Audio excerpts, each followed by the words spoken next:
Kita na kita.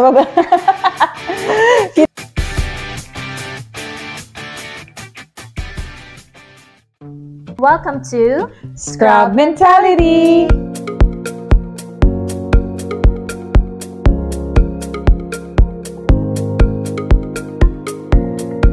Hey Scrubbies! Welcome back to our channel. I'm Maishin. And I'm Frances. We're both Filipino nurses who recently arrived here in Australia, and we're gonna discuss to you everything that you need to know About Australia and about UK because we worked there as well for a few years. Yeah.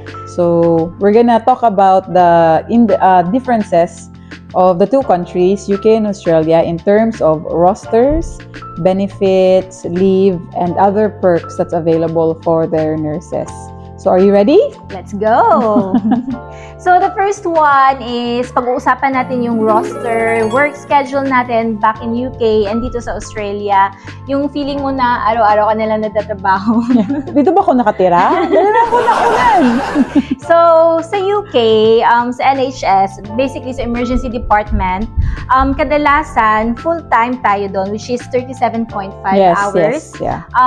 Weekly. So usually 3 to 5 shifts in a week. Pero minsan may night shifts ka na magkasunod at madalas din na may weekend works. So 37.5, it depends kasi maiba na na long day or yung long hours ang trabaho, so 12-hour shifts or 13-hour shifts. Tsaka meron namang iba na 8-hour shifts lang. So that's why they end up with 4 shifts or 5 shifts in a week. Ang challenge with the UK rosters is that very short notice. So far when I've worked there, I think ang schedule namin is advanced maybe up to 6 weeks. You're lucky if sometimes more than that, pero usually 6 weeks lang yung yung roster na ibibigay. So if you have plans, mahihirapan ka. How about Australia? Unlike here in Australia, mas medyo structured yung roster dito. Predictable. Because madalas binibigay sa amin yung roster natin, which is sometimes 6 weeks ahead. Like for example, for us, it's August, but we've got scheduled for October already. Which is nice kasi makakapaghanda ka ng maayos. You can plan ahead of time. Here we work full-time also. So usually 38 hours per week. 38 to 40. 40 hours per week basically. 76 hours yung paid, but you work 80 hours. And so you've got ADOs.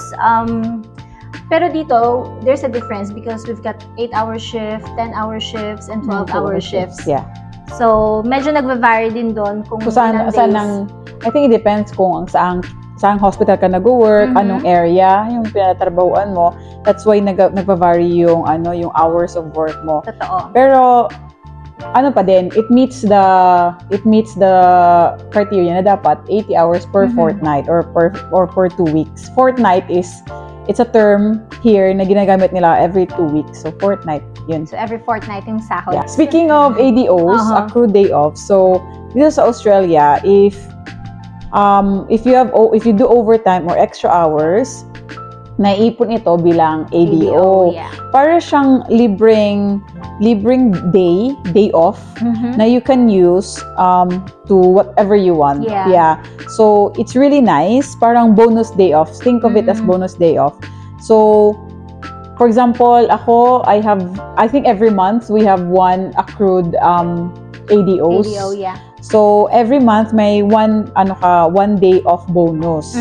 So may weeks dyan na instead of 5 days ka nag-work, magiging 4 days na lang because you have your accrued day off, which is really nice. I know. At syempre, mas malaki ang penalty rates dito pag gabi and weekend ka nagtatrabaho.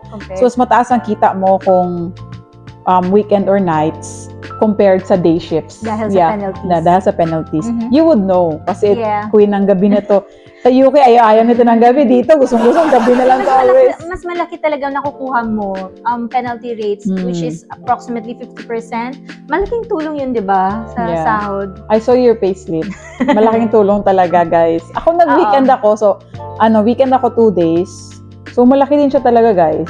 And siya parang 2 weeks ka na nights, mas malaki That's why yung niya. iba, mas gusto nilang nagna-nights na lang. Madaming nagpo-permanent nights dito. I think it's because first, ang iba may childcare. And second reason, the pay is so much better. Yun lang, magiging zombie ka. So, yeah, yun yung sa rostering. And the next one will be benefits and leave. So, alam ko, importante sa atin lahat to, especially if may pamilya tayo. Yes. Mahalagang malaman natin bago mag-decide tayo, Yes, diba? Like, for example, first one will be the Annual leave. So, yeah. So, UK. UK. I love annual leaves in the UK. Kasi, standard, I think, for an NHS, so this is public. We have 27 days of annual leave plus public holidays. Depende sa work area mo, depende. Then, kaka-start mo pa lang, you're entitled to 27 days. So, Exactly. I remembered, tumataas din pala ito, depends on the years of service. So, parang every 2 years, I think, nagdadagdag siya ng ng plus 1 day, plus 2 days every year. So, isn't it nice? I remember when I first started sa St. James, sa, mention ko, hi, St. James Hospital, I miss you all, emergency department. As I started there, the first question that they asked me, do you have plans? Tapos ipa-plot na yung, kung may annual leave ka daw ba na gusto mong i-plot throughout the year. Isn't it nice? It's nice. Kasi doon, parang, kahit kaka-start mo pa lang, automatic you can apply for your 265 days, right? Yes. It's already in your roster. Yes, it's really here, nice. Yeah. May kailangan I like it. kunin. Yeah, which we will talk about. Yeah, So, how about in Australia? So, dito sa Australia is you are entitled for 4 weeks annual leave per year. Pero kung shift worker ka, tulad na namin as ED nurses, may extra 1 week ka pa. May extra 1 week ka. So, total of 5 weeks. Perfect siya para sa mga may gustong mag-travel, gumala kung saan. Umuwi ng Pinas. Pero yung cons lang doon is, consequence nun is kailangan mo siyang ipunin. I-earn. You have to earn it. You have to earn it. The more you work, the more you earn your points. Diba? Para lang ano ba yan? So, for example, ako we love Australia. Kakarating ko pa lang, meron pa lang akong like 50 hours. How many months have you been here? 3? No, not 3. Four, more or less. April, May, June, July. Magpa-5. Magpa-5 months. Meron pa lang akong 50-something hours. Ako, wag niyo akong tanongin. Kasi shik-shik ka lang ako. So parang 19. ang malungkot lang doon is, for example, hindi pa ako makapag-book ng annual leave ko na like, makapagplano talaga. Kasi kailangan ko i-earn as I work. Which is sad. Pero, so they're very smart when they did that. Because if I'm thinking it properly, like leaving. You have to really plan and you have to work first really hard and then treat yourself later. Pero I think it's worth it naman for me. I think it is. The work is not that heavy, so I think I can live without annual leave. Anyways, we have talked about rostering, annual leave, and now we're gonna go to sick leave. So how do you compare UK and Australia sick leave? So first sa UK, super generous. NHS, speaking, because I work in NHS, they give you sick leave 5 to 6 months with full to half pay. Depende pa rin sa years of service mo. Yeah. So, when I started there, so you have, hindi naman siya unlimited, but you can self-certify for 7 days. So, for example, you're not feeling well today, and for the next 5 days, you don't have to secure any GP note, katulad sa Pinas that you will have medical certificate or anything. You can just self-certify. Then, after 7 days, dun ka na mag-ask ng GP note.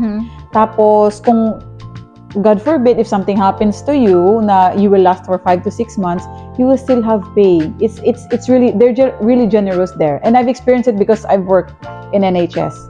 How about you? Any experience with your sick leave? So, sa UK?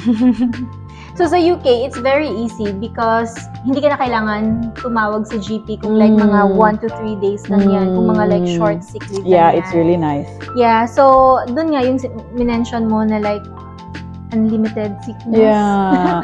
Which is sometimes inaabuso. Yes, I was gonna say, ang cons niyan is, ano lang, I think, Very I'm not sure, lenient I cannot speak for everyone, but I've just observed. But you can say it because you're a senior nurse there, and obviously people are calling you, Frances, I'm gonna call in sick today. I wouldn't know because they were sick. But pero there are times na minsan naiisip ko, mayroong iba nga, as per experience, nasasabi, sick sila, accidentally nagpo-post ng ano. And then yung nasa Who are you? party. Nasa ano ka pa, nasa Spain ka ha, tapos sabi mo, sumasakit ang tiyan mo ha, ikaw ha. No, I mean, it depends on the reason really. Some of them are mental health naman kasi ng mga crisis. So some of them wants to do a vacation as a part of their retreat or sabbatical leave or anything that they want. You cannot judge them. But we're just I'm just a receiver of calls, so I cannot judge them. How about Australia? So yeah, this is Australia. It's quite sad because you have to earn again your sickness. Reward points dito. The more you swipe, the more you earn rewards. So meron tayong 10 days na paid personal or sick leave per year, and nag-accrued siya habang nagtatrabaho ka. Okay, so yeah, you have to earn it still. So I think, for example, in a fortnight, you can earn 4 hours of sickness. May half day ka na, guys. Konting tiis so, lang. Hindi ka pwedeng magkasakit kung wala kang sickness. So, meaning, hindi siya unlimited. You have to, like, continue working it. So, you will earn hours for it. Basically. So, parang ano pa din siya. Same pa din sa annual leave nila that you have to work. You have to work for it. Pero, so, kung ubos na, sorry girl, di ka pwede magkasakit. Kung ubos na siya, it will go to like a personal leave and then they will not be paid, in short. That's it. Sad, no? Pero it's fine. We love Australia. I know. So, sa Australia, kapag may sakit ka at kailangan mo ng sick leave, kailangan mo ng medical certificate from the GP. If it's in my own company, 3 sickness, no need for certificate. After that one, you need to have a certificate na. And then, in my company, I don't know. Have the research. So, pwede ka mag-appointment sa GP face-to-face or telehealth. Minsan, may mga online health services na accredited na pwedeng mag-issue sa'yo ng mga sickness certificate. Yeah. It's I think mas maganda because in the UK you can't do online certificates. You have to go to your GP. Pero 7 days pa self-certified. Anyways, continue. So you just have to basically get your certificate from the GP or online, whichever is it, and then upload mo lang sa sa online service nyo sa hospital or very convenient. Madali lang. While sa UK, kasi like I said earlier, you can self-certify up to 7 days.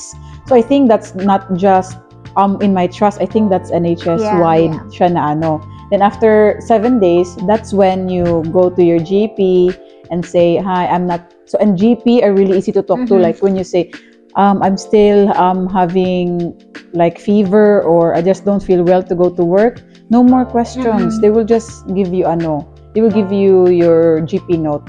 Which then, I think, they give you like a week of GP note, and then if you don't feel better, you go back and then be checked again by the GP. And also, I remember sa UK, pagdating natin sa work, like nag-return to work tayo, di ba? So, chine-check din doon if okay ka na, how can I help you? Yeah. Is this work-related stress or MSK, yung mga, dahil ba sa puling-puling mo ng patients and all that, they check on you. Anyways, it's easy. Tell in the UK, Australia yet. Because we haven't. We haven't, healthy pa kami hanggang 1 year. So like I said, you can always access this to your GP surgery. Hindi siya like, I'm not sure, I've never tried, so I cannot really say, but I've never tried the online GP. Yeah. But I've never tried na magpa-certify din sa GP. Naka-try ka na ba? Like, wala pa. 7 days, no. Luckily, we were healthy. We don't want to. Yeah. We don't want to be on that position. Pero sa Australia, ang daming online sites. Meron tayong Doctors on Demand, Health Engine. So, you just have to Google it and then makikita mo na lahat doon. Okay, so you just put self-certification for sickness and all that.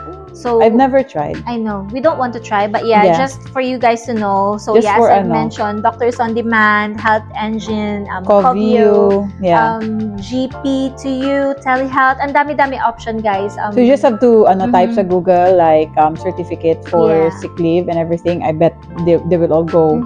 And then just choose whichever. And some of that are free. So you have to choose the one that's free, of course. Nurse kami, tipid. Pambili ng milk tea. Okay, we're now going to the next topic, which is maternity leave. So, which is that really important that we will use maternity leave. So, in the UK, it's really nice. It's one of the best that I've heard about maternity leaves. Yeah. You can have up to 52 weeks. And may bayad ka till 39 weeks. You have what they call SMP, statutory maternity pay. Kung qualified ka, that is. Ito, under siya sa NHS scheme.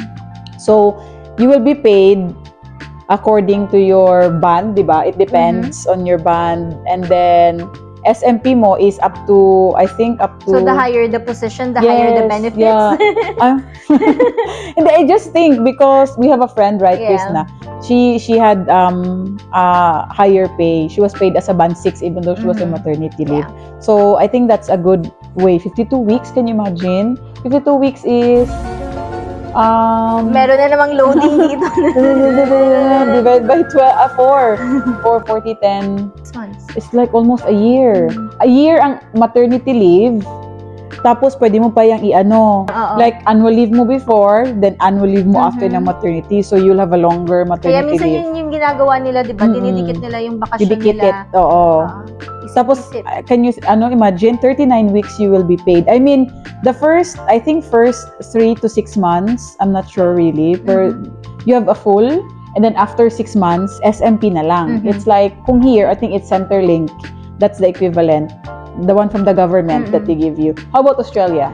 So, sa Australia, meron kang 10 to 14 weeks. So, compared to 52 weeks, dito, 10 to 14 weeks paid maternity leave. Tapos tapos may option ka din na pwede mong i-continue yan. It will be considered as unpaid leave for the next 12 months. Pero depende sa state, sa employer. I think sa amin, I have read, because I'm interested. I've read na I think it's 16 weeks that you will be paid, and the rest will be the one that you claim from the government, which is minimum wage. So, I think you should save before. Yung iba, after ilang weeks, bumabalik na din sila, no? Usually but it's an option for you to take na kung pwede mo din siya i-continue ng 1 year. Oh, you can maximum. Still the same as the UK. I think the only difference is yung pay. Paid ka up to 39 weeks sa UK, dito hanggang 14 weeks daw. Depende sa state and employer mo. So, yun lang. Sad. But still, we choose to be pregnant. So, ano ba yung ibang benefits? Yung UK, meron tayong NHS pension scheme. Na the more you work always, habang tumatagal ka sa UK, mas solid yung yung pension mo. Kasi I think the amount you pay, the amount that you pay for your pension, parang dinidoble ng employer, and they put it towards your pension scheme. Yeah. Which is nice. If you want to settle there, why not, no? You mentioned that for us, we opt out sa pension. So, mga cheeky kami. No, personally, I know that I was not gonna stay in the UK. So, in my mind, I don't need the pension. So, what I did was, I think it's for all NHS that before 2 years, if you withdraw your pension, makukuha mo siya lahat ng contributions mo. Taxable, pero it's really good. Kuha mo lahat. Like for example, I think mine, I withdraw it before 1 year, pero nakuha ko Malaki-laki nakuha mo dun. Ikaw din. Kasi di ba kinuha? Pero mga 3,000, 4,000 pounds. So like 6,000 AUD. Yeah, we both opt out because hindi talaga namin plano mag-stay doon. Pero kung gusto nyong kumanda nabudol. Pero kung plano nyo talagang kumanda sa UK, mas maganda talaga na may pension. And apparently, you can continue paying for your pension while you're here in the UK, while you're here in Australia. Apparently, I heard may mga lumipat din in Australia years ago, but they continually pay their pension because when they turn 60, they can still also claim it. Yeah. So it's up to you. Do your research if you're interested in that. But yeah, we opt out. Don't call us. So, dito sa Australia, meron namang superannuation. Yeah, supers. Yeah, or somehow called retirement fund na automatic na sisingilin sa salary mo. Yeah. It's usually around 10 to 11% of your total earnings. Magdadagdag din ba yung employer? Feel ko, parang nabasa ko na parang the employer will also put it's the employer who put it. Okay. Yeah. And then, yung earnings mo is naiipon siya para sa future mo din. Okay. Which is nice. So, if you receive your pay slips, it depends on what your super is. So, personally, I'm HESTA. So, it says their HESTA and then yung amount. So, it's really good if you're planning to stay here for good, which we are. Dito na kami, guys. Dito dito guys, na kami tatanda. Sure ka, di ka na mag-US. Hindi na. Ayoko na. So, yeah, that's it. Yeah, superannuations. It's really good. So, if you're planning, just keep it. And then, di ba, when you retire, you'll, at least meron kang matatanggap na money or lump sum, which is good. Okay, mga beshi. So, dagdag pa tayo. Let's talk about carer's leave naman. Okay. Important bit for me, personally. For us. No, not for you. Yeah, for you too. Kasi importante ito, lalo na kung may pamilya tayo. Na, and mga anak.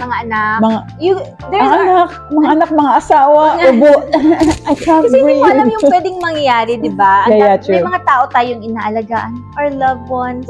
Yeah. LOs. So, sa UK, kailangan mo mag-leave para alagaan ng family member mo. I mean, na may sakit or may emergency, pwede ka mag-apply ng carer's leave.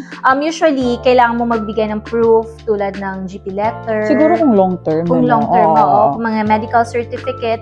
But other than that, pero yun nga, yung sinabi mo, pag long-term, pero pag like mga 1 to 3 days lang, call lang yan. I won't be able to come in today. Anyways, sabihin mo lang na may sakit yung mo. As I experience with this, kasi nga, I've received calls before from staff na parang, hindi mo makakapasok kasi yung tatay ko nasa hospital, walang ibang maglulook after. It depends talaga sa management Totoo. because you always inform the higher ups about this type of sickness because they're not the one who's sick. It's an immediate family member. So, they usually decide. I think we look into your carer's leave kung meron ka pa kasi I think in our trust we have 4 days of carer's leave na siya, parang bonus for you. Like, you get it when you work there. Pero if naubos mo na yon, I think there will be a time na they will put it as unpaid leave. Like what happened to you, diba? Like, they put it as an unpaid leave and they add it to your hours. So you have to pay for your hours. Yeah, you have to work more. For example, today you should be on a long day shift, 12 hours, but you couldn't because may sakit ang someone, family and all. Ililipat nila yan yung mo sa ibang day. When you come back, they'll ask you, when mo gusto ilagay ito, di ba? Like, or magugulat ka na lang yung roster mo. May extra 12 hours. Oo. Yun yung mostly yung nangyayari. Importante mag-inform ka sa employer mo agad kung may mga mangyayaring sudden events para maayos yung leave arrangements mo, di ba? I just think lang, when you said like inform your employer or your manager, I think we're just so very lucky na we work in A&E, in emergency department, na there's loads of nurses talaga that can cover. Because I remember when I was working in the ward, when I call off sick or parang mahihiya akong tumakbo. Yeah, because you know that short ang ward mo, your colleagues will have to look after loads of patients more because of you. So I just think personally na sa emergency department, it's mas madali. They can find a way faster kasi I don't know. We've got also agency staff that can cover. So marami silang options. Yeah, and may mga educators na minsan magpupunta sa shop floor to cover for you. So that's just my opinion. Yeah. Sa Australia naman, mas flexible dito pagdating sa carer's leave dahil bahagi ito ng paid or your personal leave, which is 10 days per year na na-accrue. So, as you work more, you will earn this more. You monitor it sa roster mo kung ilang hours na ang nakulate mo for your personal leave. So, it's nice, no? Oo, at least somehow may overview ka din kung ilang sick leave, ilang personal leave. Personally, may 3 hours na ako. Motivate mo. 3 hours is just like, ewan ko, parang break mo lang sa AM. Anyways, kapag kailangan mong mag-leave para lagaan ng family member, pwede kang mag-request ng leave at kailangan mo rin ng medical certificate o carer certificate mula sa GP. So, same as the UK, you have to secure a carer certificate. Pwede kang pumunta sa mga clinic to ask them to issue this for you. Tapos, kung wala ka namang GP, maybe local medical centers, anyone siguro na may doctors that can certify this. It's very important that you submit this to your HR and supervisor. Para mabayaran ka. Pero yes, kasi fortnight yung sweldo dito. So if you don't submit it on the time na di ka mababayaran. So you have to submit it so ma-approve ang leave mo, right? Overall, para sa carers leave, either UK or Australia, sigurado magpa-GP letter or medical certificate. Just a proof na kailangan mo talaga ng time off para mag-alaga sa family member mo. And there are also useful sites. Online sites that you can go through. So, we'll put it here again. Yeah. fairwork.gov.au, pwede din servicesaustralia.gov.au, myleave.com.au. So that's for Australia. Yeah, so mga portal sila for leave management. That's good. As a whole, maybe, if your priority is longer paid sick leave and maternity leave, of course, UK will win talaga. You think so? Yeah, yes, of course. Yeah. Straight away. Yeah. Susubo na lang sa'yo.